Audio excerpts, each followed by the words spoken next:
Hello all, welcome back to another new video of learn with Bhavna. हम MSO E003 के important question and answers discuss कर रहे हैं जो कि आपके जून 25 एग्जाम में आ सकते हैं। Now we are on to the last question, that is short notes. Short note में जो आपका रिलीजियस रिवाइवलिज्म है और रिलीजियस कन्वर्जन है, ये दोनों क्वेश्चन ऑलरेडी प्लेलिस्ट में अपलोडेड हैं। इनकी वीडियोस थी मेरे पास, तो वो मैंने डायरेक्टली आपकी जो प्लेलिस्ट है, जो आपकी MSO E003 जून 25 एग्जाम की प्लेलिस्ट है, वहाँ पे अपलोड कर दी है। इस प्लेलिस्ट का लिंक भी आपको हर वीडियो के एंड में मिल जाएगा। तो ये जो वीडियो है, इसके एंड में आपको लिंक मिल जाएगा, आप उस पर क्लिक करिए एंड आपको जो सारे क्वेश्चंस हैं उन सब की वीडियो वन प्लेस पे मिल जाएगी। सो नाउ हमारे पास दो शॉर्ट नोट बचे हैं, रिलीजियस प्लूरलिज्म एंड कल्ट। तो रिलीजियस प्लूरलिज्म अभी मैं इस वाली वीडियो में कवर करेंगे हम कि व्हाट इज रिलीजियस प्लूरलिज्म। तो हम जब बात करते हैं प्लूरलिज्म की, तो pluralism is multiple, and when we talk about religion, तो we are talking about multiple religions कैसे एक प्लेस पे को एग्जिस्ट कर सकते हैं, कंट्री में, एक सोसाइटी में एग्जिस्ट कर सकते हैं। तो रिलीजियस प्लूरलिज्म एक ऐसी सिचुएशन है जहाँ पे मल्टीपल रिलीजन्स, मैनी रिलीजन एक साथ, मैनी रिलीजन मतलब कि जो डिफरेंट डिफरेंट रिलीजन के लोग हैं वो एक साथ पीसफुली को एग्जिस्ट कर सकते हैं within the same society. जो हर एक जो बंदा है डिफरेंट रिलीजन का, वो एक दूसरे के रिलीजन को रिस्पेक्ट करता है एंड हर किसी को फ्रीडम होती है कि वो अपने रिलीजन को पीसफुली या फिर फ्रीली प्रैक्टिस कर सकता है। ये सिर्फ प्रेजेंस की बात नहीं है कि डिफरेंट रिलीजन एक साथ रह रहे हैं, बट कैसे जो डिफरेंट रिलीजन के लोग हैं वो एक दूसरे के रिलीजन को एक्सेप्ट कर रहे हैं, टॉलरेट कर रहे हैं, उनके बीच में एक हेल्दी रिलेशनशिप हमें देखने को मिल रहा है।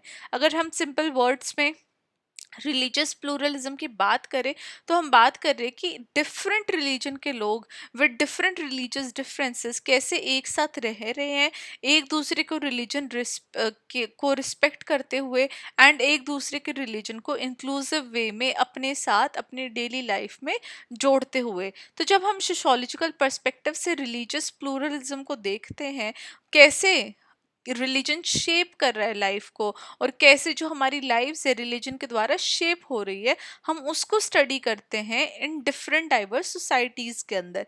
अब ये बहुत ज़्यादा इम्पॉर्टेंट हो गया है जब हम मल्टी कल्चरल या फिर मल्टी रिलीजियस कंट्रीज़ की बात करते हैं, चाहे वो इंडिया हो, US हो या फिर इंडोनेशिया हो। तो रिलीजियस प्लूरलिज्म को अंडरस्टैंड करना बहुत ज़्यादा ज़रूरी हो गया है। जो सोशोलॉजिस्ट हैं वो रिलीजन को ना कि सिर्फ एक पर्सनल बिलीफ की तरह देख रहे हैं कि भाई जो मेरा रिलीजन है वो मेरा पर्सनल है, नहीं, बट रिलीजन एक सोशल इंस्टीट्यूशन है जो कि हमारी सोसाइटी में वैल्यूज़ को, बिहेवियर्स को, लॉज को, इवन पॉलिटिक्स को भी इन्फ्लुएंस करता है।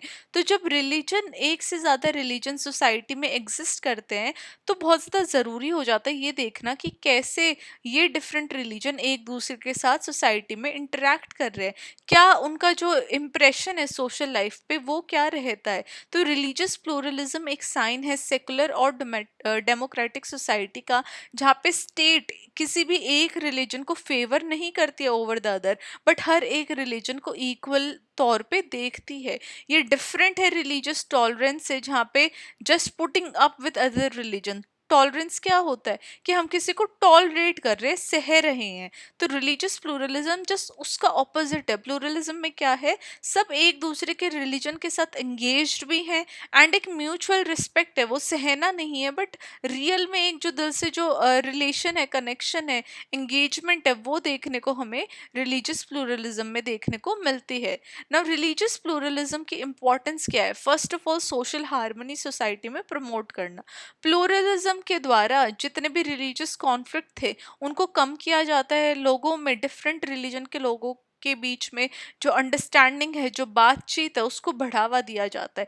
फॉर एग्जाम्पल इंटरफेथ फेस्टिवल्स हैं, कम्युनिटी सर्विसेज हैं, जहाँ पे डिफरेंट रिलीजन के लोग एक दूसरे के साथ आके इन्वॉल्व रहते हैं एंड पीस को प्रमोट करते हैं। Second is protect minority right. अब एक प्लूरल सोसाइटी के अंदर जितने भी माइनॉरिटी रिलीजियस ग्रुप्स हैं वो सेफ फील करते हैं, वो रिप्रेजेंटेड फील करते हैं। जितने भी लॉज बने हुए हैं, पब्लिक इंस्टीट्यूशन है, वो इंश्योर करते कि किसी भी ग्रुप के साथ, किसी भी रिलीजियस ग्रुप के साथ डिस्क्रिमिनेशन ना हो against any belief. Third is encourages diversity and openness. तो लोग जो ग्रो अप हो रहे हैं डिफरेंट वेज ऑफ लाइफ के बारे में लर्न करते हुए, तो ये उनको और भी ज़्यादा ओपन माइंडेड बना देता है, इंक्लूसिव बना देता है उनकी सोच में, उनकी थिंकिंग में ना। एग्जाम्पल्स के तौर पे हम बात कर ले तो फर्स्ट ऑफ ऑल सबसे बड़ा एग्जाम्पल तो इंडिया ही है।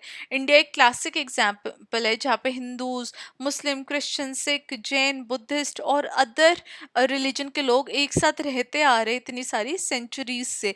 डिफरेंट फेस्टिवल्स जो है डिफरेंट रिलीजियस ग्रुप्स के, ईद, दिवाली, क्रिसमस, गुरुपुरब, ये सब सेलिब्रेट की जाती है across communities. Indian constitution guarantee करता है कि हर किसी को हक है कि वो अपना रिलीजन जो है वो फ्रीडम ऑफ रिलीजन चूज कर सकता है। अपना जो जो भी प्रैक्टिस उनको फॉलो करनी है, उनको फ्रीडम है वो चूज करने की, प्रोपोगेट करने की और अपने रिलीजन को प्रोफेस करने की, अपने रिलीजन को दर्शाने की।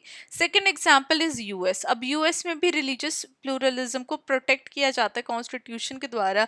Christian, Jews, Muslim, Hindu, Buddhist, atheist और डिफरेंट वाइब्रेंट रिलीजियस लैंडस्केप्स हमें देखने को मिलते हैं within US as well. Interfaith marriages वहाँ पे होती है, पब्लिक डिबेट्स होती है, रिलीजियस चैरिटीज होती हैं जो कि इस प्लूरलिज्म का जो कॉन्सेप्ट है उसको दर्शाती हैं ना। चैलेंजेस भी देखे जाते हैं इतना, अब ये ब्यूटीफुल कॉन्सेप्ट है रिलीजियस प्लूरलिज्म, तो इसके भी अपने डिफरेंट चैलेंजेस हैं। जो कि फर्स्ट जो चैलेंज है दैट इज रिलीजियस फंडामेंटलिज्म। जो ग्रुप बिलीव करते हैं कि सिर्फ उनका ही रिलीजन राइट है, उनका रिलीजन ही सुपीरियर है एंड बाकी सब रिलीजन खराब है या गलत है।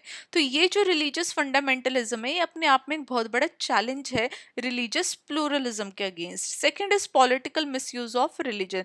जब पॉलिटिशियंस रिलीजन को एक मुद्दा बना के लोगों में को डिवाइड करते हैं या फिर वोट मांगने की एक कोशिश करते हैं थ्रू डिफरेंट रिलीजियस ग्रुप्स, तो ये अपने आप में एक नेगेटिव सेंस में जो मिसयूज है रिलीजन का वो देखा जाता है। Third is social prejudice and stereotypes. तो नेगेटिव आइडियाज दूसरे रिलीजन के बारे में फैलाना या फिर हेट या वायलेंस फैलाना दूसरे रिलीजन के बारे में, तो ये भी सोशल प्रेजुडिस और स्टीरियोटाइप एक चैलेंज बन जाता है रिलीजियस प्लूरलिज्म के टूवर्ड। फॉर एग्जांपल इंडिया के अंदर कम्युनल राइट्स हमें कई बार देखने को मिलते हैं या फिर हेट स्पीचेस देखने को मिलते हैं जो कि रिलीजियस यूनिटी, इंडिया की रिलीजियस यूनिटी को एक तरीके से उसके ऊपर वार करने की कोशिश टाइप का होता है।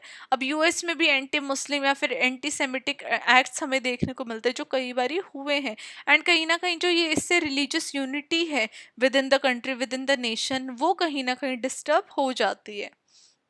At the end to conclude this answer हम कह सकते हैं कि जो रिलीजियस प्लूरलिज्म है वो एक मॉडर्न और डेमोक्रेटिक सोसाइटी का इम्पॉर्टेंट हिस्सा है जहाँ पे लोगों को अलाउड है, उनको फ्रीडम है कि वो डिफरेंट फेथ से होते हुए भी एक साथ पीसफुली रह सकते हैं अपनी आइडेंटिटीज़ को मेंटेन करते हुए। अगर हम सोशोलॉजिकल व्यू पॉइंट से देखते हैं तो हम देखते हैं कि रिलीजियस प्लूरलिज्म के द्वारा इंक्लूसिवनेस को बढ़ावा दिया जा रहा है, इक्वालिटी आ रही है सोसाइटी में, शेयर्ड सिटीजनशिप लोग एक दूसरे के साथ शेयर कर रहे हैं। लेकिन इसको मेंटेन करने के लिए हमें लॉस चाहिए, एजुकेशन चाहिए, पब्लिक के बीच में एक पॉजिटिव इंटरेक्शन चाहिए जो कि रिस्पेक्ट हर एक रिलीजन के लिए बढ़ाता है। एंड आज के ग्लोबलाइज्ड वर्ल्ड में जो रिलीजियस प्लूरलिज्म है वो सिर्फ आइडियल नहीं है लेकिन ये नेसेसिटी है कि जो सोसाइटीज़ हैं एक दूसरे के साथ, जो लोग हैं एक दूसरे के साथ पीसफुली रह सकते हैं, पीसफुली को एग्जिस्ट कर सकते हैं। तो ये हमारा शॉर्ट नोट था, दो मैंने जो इसका आंसर है वो लॉन्ग फॉर्मेट में आपको प्रोवाइड किया है बिकॉज यू नेवर नो, अगर लॉन्ग फॉर्मेट में भी एक क्वेश्चन आता है तो आपके पास इनफ कंटेंट होना चाहिए कि आप इजीली इस क्वेश्चन को अटेम्प्ट कर सके, आपके पास इनफ वर्ड हो कि आप ये आंसर से 500 वर्ड्स तक भी अपना ले जा सकते हैं। तो ये हमारा क्वेश्चन 14 था रिलीजियस प्लूरलिज्म के ऊपर। आई होप आप लोगों की अंडरस्टैंडिंग डेवलप हुई होगी, बनी होगी अराउंड दिस टॉपिक, आपको कॉन्सेप्ट क्लैरिटी मिली होगी। इसी के साथ मैं ये वीडियो यहाँ पे एंड करती हूँ। अगर आपको मेरी वीडियो से हेल्प हो रही है अपने एग्जाम में तो प्लीज़ चैनल को सब्सक्राइब कीजिए, वीडियो को लाइक कीजिए, थोड़ा सा सपोर्ट और अपना प्यार बनाए रखें। Now I will see you in the next short note of MSOE 003. Till then, keep on studying and all the very best for your exam. Bye.